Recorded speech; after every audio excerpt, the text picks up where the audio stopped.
Galera, eu tive que fazer outro vídeo. Não tinha mais armazenamento. Já sei o que eu vou pedir pra minha mulher de presente de aniversário. Então, ó, o item C ele fala o seguinte: a frequência do movimento da catraca no sistema internacional. Pera lá.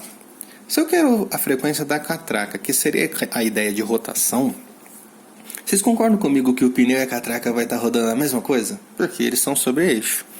Então, se eu calculasse a frequência do pneu, é a frequência da catraca. Putz, faz sentido.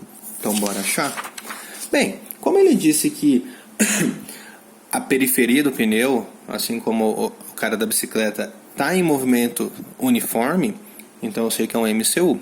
Já que é um movimento circular uniforme, eu posso falar que a velocidade é o que mesmo? O espaço sobre o tempo, que seria 2π raio sobre o período. Só que lembra, período não, eu quero frequência. Então a velocidade é igual a 2π raio vezes a frequência. E esse raio é de quem? Raio do pneu. Então, professor, isso aqui vai ficar, velocidade é igual a 2.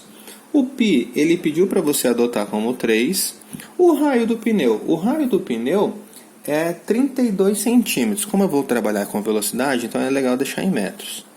0,32. E a frequência é o que eu quero achar. Mas então, peraí, o que eu tenho? A velocidade. Quanto que vale a velocidade do pneu mesmo?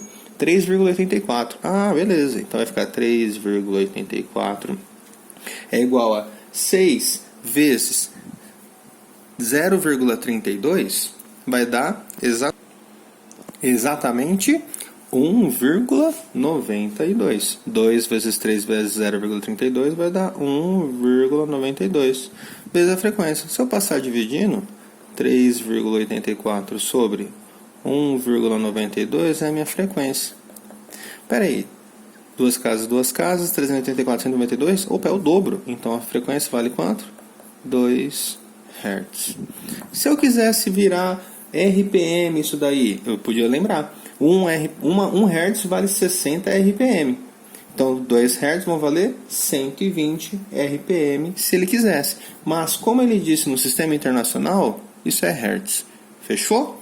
Pronto. O 4 terminamos. Ô glória. Ó, até voou. E aí, povo? Beleza? Olha só quem apareceu. O exercício 5 e último.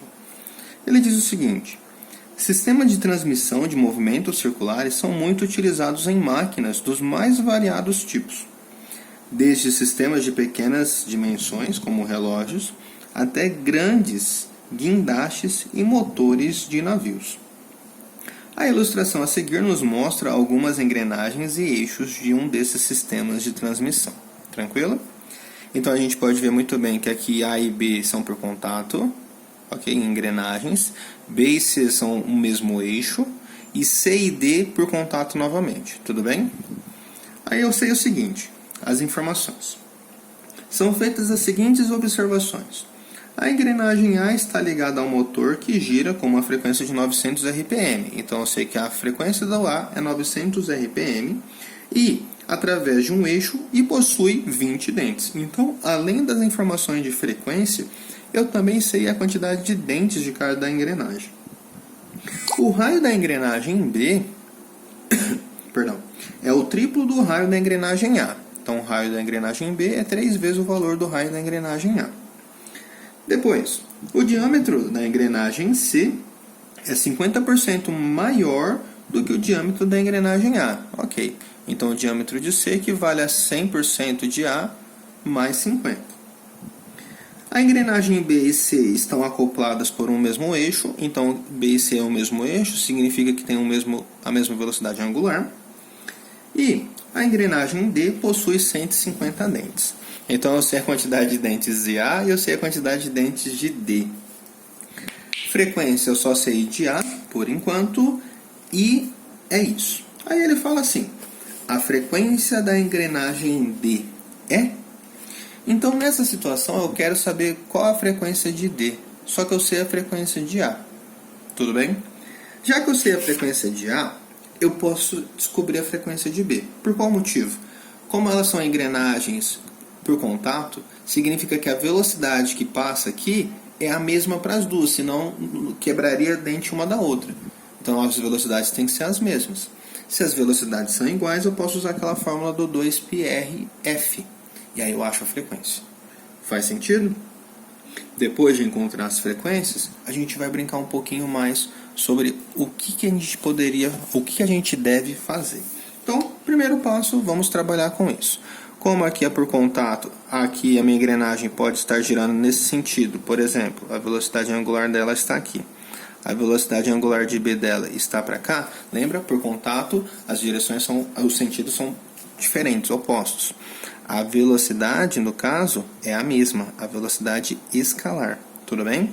Então eu posso falar o seguinte, nesse primeiro momento, eu sei que a velocidade de A equivale à velocidade de B. Quem que é a velocidade de A?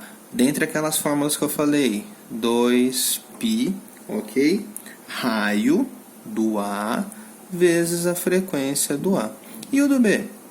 2π R de B vezes a frequência de B. Bem, 2π com 2π simplifica. Quanto que vale o raio de A? Aí você vai falar, professor, mas eu não sei o raio de A, porém eu sei o raio de B. Vale quanto? 3 vezes. Opa, então quer dizer o seguinte, nesse caso eu vou falar que R de A vezes a frequência de A vale 900 RPM, é igual a R de B que vale 3 vezes R de A vezes a frequência de B. Se eu passo esse 3 dividindo, eu vou ter então que a frequência de B, ou melhor, 3 vezes o raio de A, é igual a 900 vezes o raio de A sobre 3 vezes o raio de A. Como o raio de A com certeza é diferente de zero, bastaria eu fazer a divisão. 900 dividido por 3, eu tenho 300. Como eu utilizei a frequência em RPM, essa frequência também será usada na unidade de RPM. Certinho?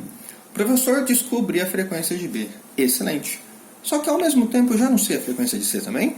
Opa, é verdade. A frequência de C também será de 300 RPM. Mas por qual motivo, professor, a frequência também será? Ué, não estão sobre o mesmo eixo?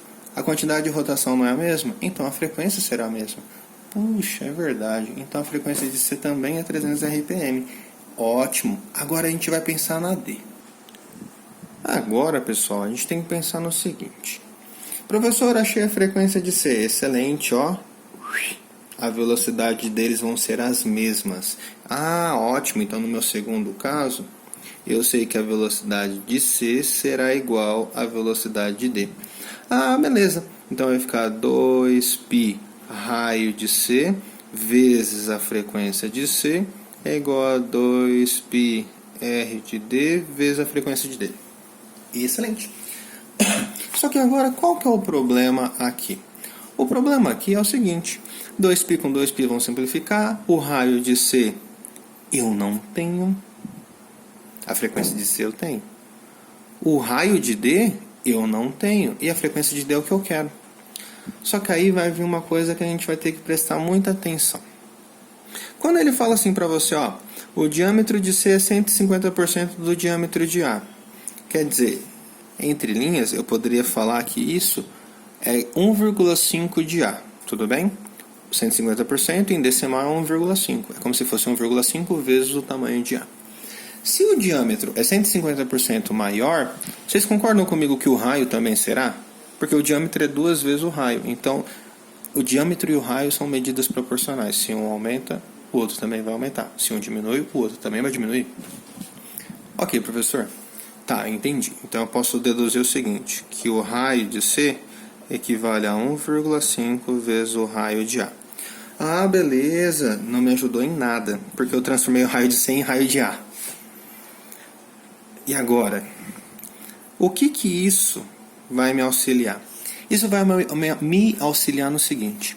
Se o diâmetro é diretamente relacionado ao raio, existe um outro cara que é diretamente relacionado ao raio. Que é quem? O comprimento. E o comprimento, nada mais, nada menos, seria quem? A quantidade de dentes. Então, quer dizer que existe essa proporção. Que a quantidade de dentes de C equivale a 1,5 vezes a quantidade de dentes de A. Quantos dentes tem A? 20. Então, quantos dentes terá C? É 1,5 vezes 20, correto? 0 com vírgula cancela, 15 vezes 2, 30 dentes. Professor, beleza, não entendi. Como não, jovem? Tá, beleza, você me falou que a quantidade de dentes de C é 30 dentes, mas o que isso vai me ajudar? Em nada. Claro que vai ajudar, meu jovem.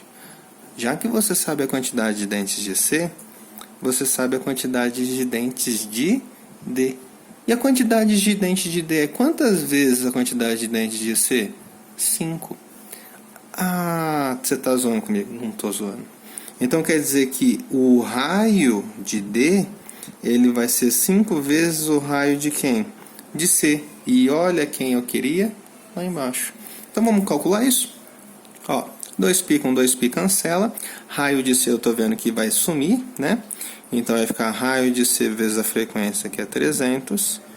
É igual a raio de D vale quanto mesmo? 5 vezes o raio de C vezes a minha frequência. Passa esse valor dividindo. Frequência de D. Então a frequência de D equivale a 300 a raios de C sobre 5 vezes o raio de C. Simplifica raio com raio. Então, a minha frequência, 300 por 5, 30 por 5 é 6, 0, 60. O que? RPM. Tranquilão? De boa? Fácil? E é isso, meu povo. Esse foi o exercício 5. Bem complexo? Um pouquinho, porque eu tinha que pensar em relação à quantidade de dentes. Sim, um pouquinho pesado essa parte. Mas eu acredito que vocês vão dar conta de agora em diante. Fechou? Povo, é isso. E até logo.